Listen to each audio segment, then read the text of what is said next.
Eni Aluko strikes again. And didn't she learn the first time? This don't make sense. First time round, you called out Ian Wright. Okay? There was backlash. Backlash from everybody. Everybody in the media, female football pundits, male football pundits, went across racial lines, class lines, whatever it was, man in the street, everybody cussed her out. And yet you've come back again and said the same thing. Make it make sense. That tells me when people say people like yourselves are put there in certain positions for only one reason, i.e. your race, it has to be true, right? You're proving their point, right? Because you messed up the first time. You called out Ian Wright an icon, a black man who's faced so much racism from the terraces, to make it as he is now in the media. You called him out. You got backlash. And you apologised. So now you're saying, now you've done it again. That means that apology was hollow. You're still saying the same thing, so you don't mean that apology. You just said that apology to appease people and make it look better for you and your career. You did that to save face and save your career. Another reason. That was not a genuine apology if you made the same mistake again. No, I'm not having that.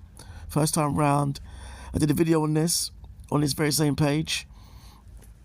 And now look, you've said the same thing again. So let's go straight into this article before I continue even more what I'm going to say. Okay? And we'll touch on some of this when I'm speaking on this.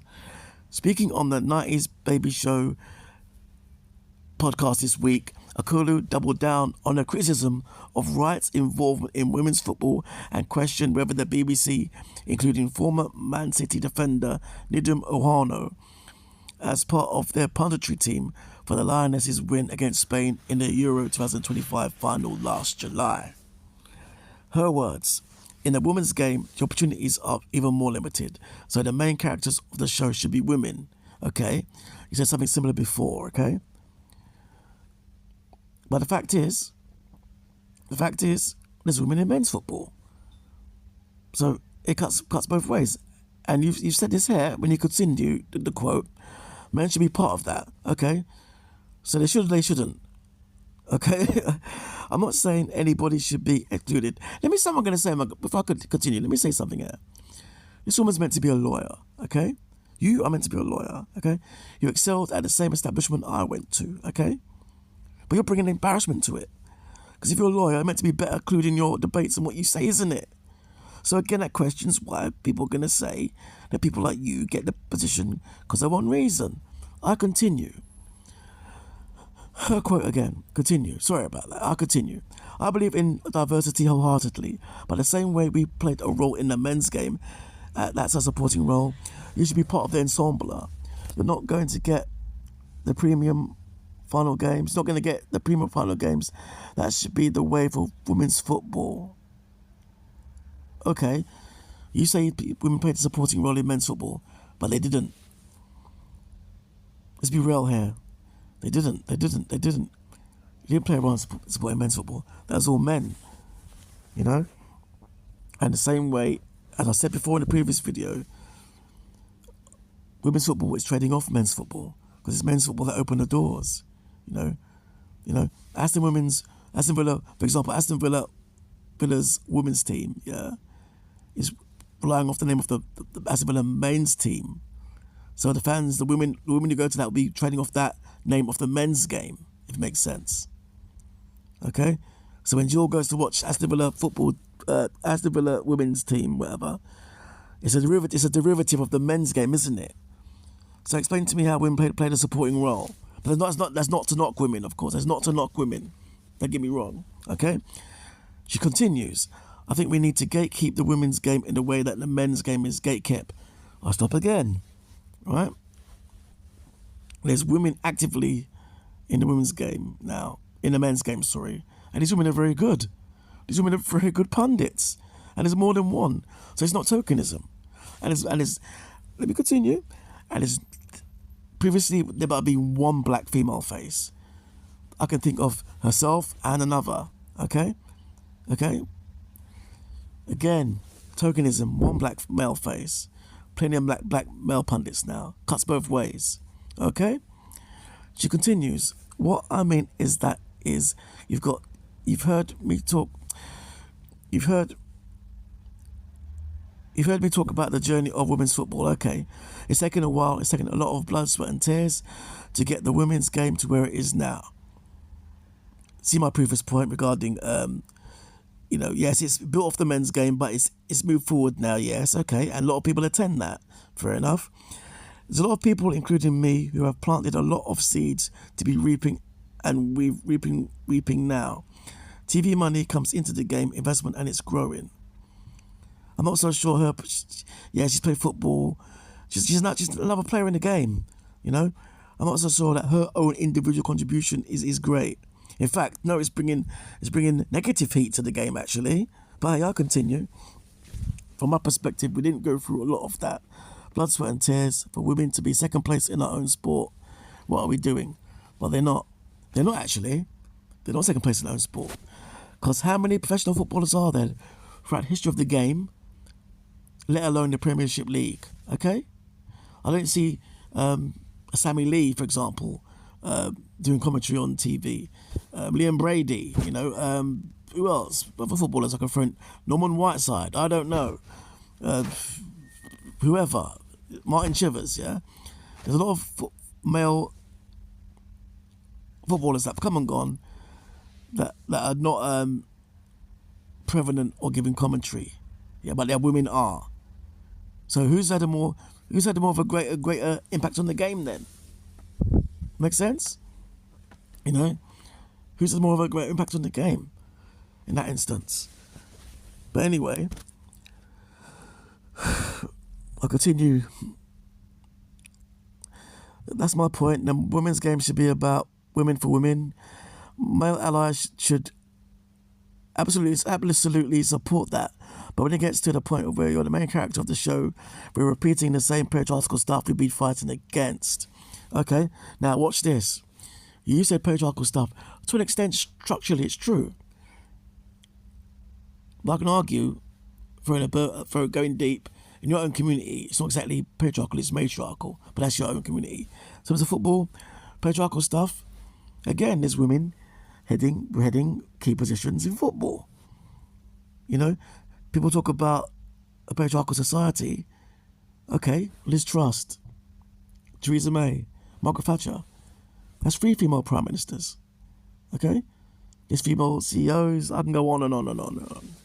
Okay? And there's more to the quote, yeah? So let me pick out the main parts, yeah? Talks about how she's invested in football a lot, done a lot for women's football, when it didn't pay to be in women's football. Well, that's how it is, isn't it?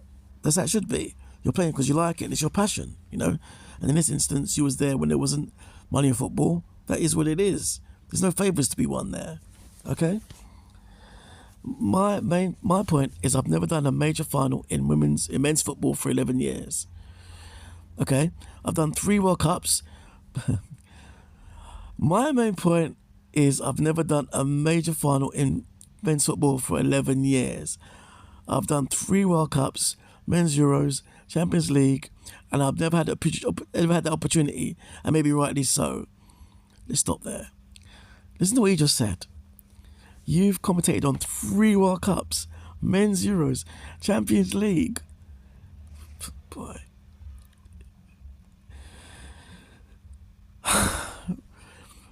That in itself is a good rapport there. That's through the main tournaments in the world's football. Well, what do you want? What do you want? There's some key footballers, prominent footballers that haven't done that. So where are we going here? Goodness sake. Major final, and who gives you the right? Who gives you that divine right to do a major final? Okay, you haven't done a major final. Okay, fair enough. Right. There's footballers, yeah. They won the Premiership, yeah. Won the Premiership, World Cup, Euros Cup. Someone like a Makaleli, yeah, probably has not done a major World final either. But he has that entitlement because he's won all the honours.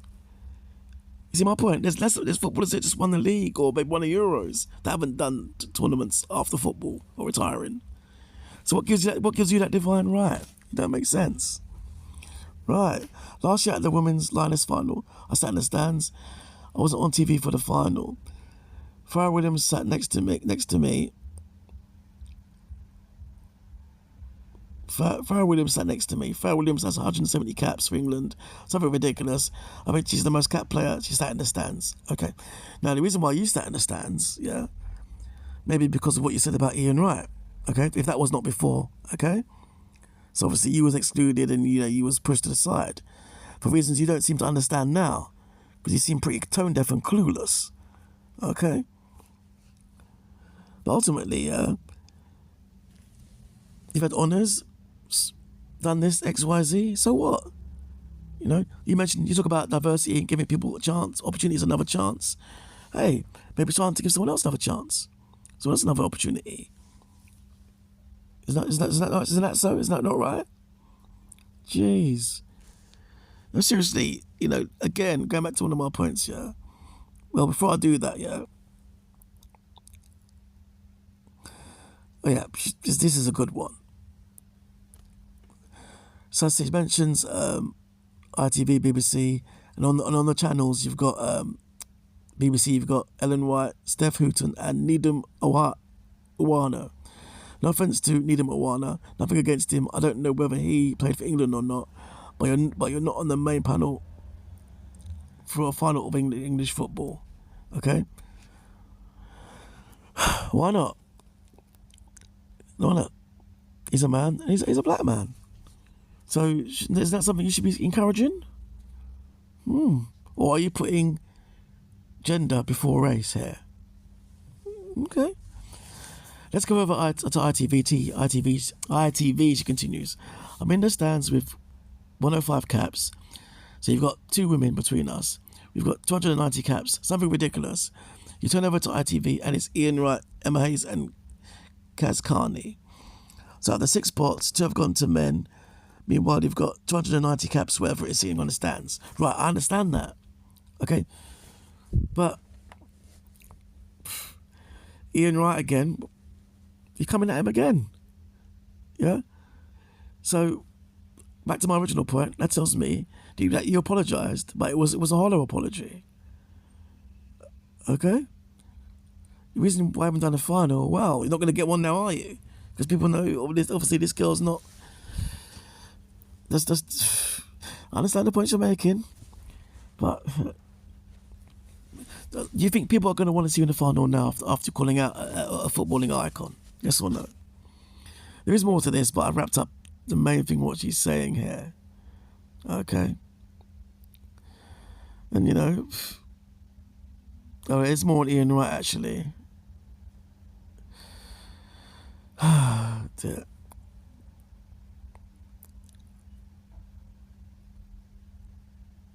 It's nothing against Ian, it's nothing against them. I'm just saying, broadly speaking, we need to be aware of that because if we're building a game where the limited opportunities are now being taken by men, where we can't get into the men's game, you can, I've addressed that already, and get the same opportunities, we're stuck. Okay. Repeating what you said before, okay? Listen, on a panel, yeah, there's only a few people, yeah, maybe 3 or 4 tops, yeah, on a normal panel, average panel, yeah? Right? So, let's look at that. Then look at some of the women that represent football, yeah? You got Laura Woods. Alex Scott, Kelly Cates, Gabby Logan, and you also got those online as well, don't forget. So, let's not forget that. You've got those that commentate on football groups like Arsenal TV and so forth. So, where are we going here? You know what I mean? Listen, women have permeated men's football. And these aren't token gestures. These are women that are known. Yeah? These are women that have made their mark. Okay? So, it is what it is. What more can I say? Basically, what's happened here is, you're going to find now that that's you I'm referring to, Eni Aluko, you're going to find out that your opportunities are going to be limited now. Okay? And in this case, rightly so, because you faced backlash the first time round, you apologised, but now the fact you've come back again with the same arguments tells me that it is what it is. You haven't learned, yeah, or you haven't seen, or you still believe that what you thought was right in the first place. That makes sense. So then that needs to be addressed, and I've done that right here and right now. So, as per usual, it is what it is. Nonsense. Later.